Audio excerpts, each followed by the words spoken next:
I always find it sad that Ontario is perhaps the only province in Canada that does not allow parents the privilege of choice in education.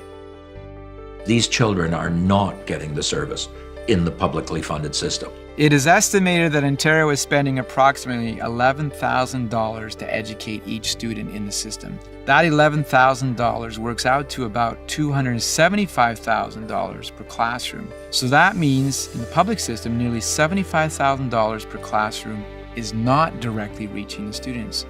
Where is all that money going to?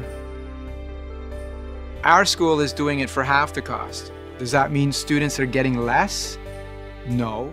Actually, our testing consistently shows that students are exceeding the Canadian norms. Well, Nolan at his old school was starting to experience a lot of difficulties with his learning. He was a very active little boy and he wasn't coping very well in the school setting that he was in. We wanted to bridge the gap for our son between school and the life that he was living outside.